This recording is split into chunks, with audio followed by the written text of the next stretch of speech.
Sub-17.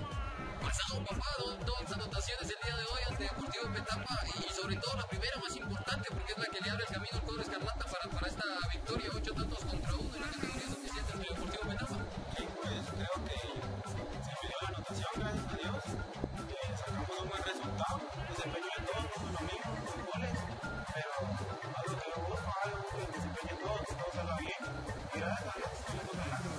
Y quedas bien porque sos uno de los líderes de este equipo, porque sos el capitán y porque sos a quien la mayoría respeta o a quien todos respetan, pero hoy demuestras cómo se tiene que jugar, doblete ya en la primera anotación, porque las cosas no habían salido del todo bien en el primer tiempo, porque no se lograba conseguir la anotación.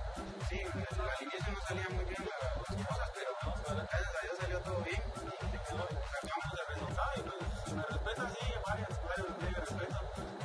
Gracias a Dios sí salió todo bien y a seguir adelante, a seguir buscando todas las victorias en todos los partidos, jugar igual, meter siempre la barra que el profe nos dice y jugar igual siempre. Para agrandar la confianza que se tiene para el clásico que se viene ya en la próxima jornada, un clásico que se juega de visita y en el que hay que continuar con la hegemonía para ustedes como ganadores en estos clásicos. Ya en los últimos comunicaciones les ha costado mucho ganarles a ustedes, pero habrá que buscar ese partido allá porque es el de la honra, porque es el rival de enfrente, porque es el rival de siempre.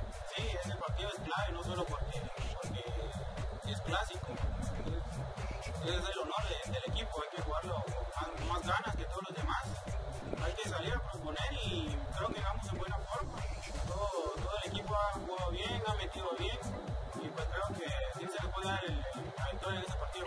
Bueno, gracias Zurdo y pues que todo le salga bien ya en el clásico y que pues se logre una victoria o se quede un buen resultado para tu equipo y para vos. Bueno, gracias.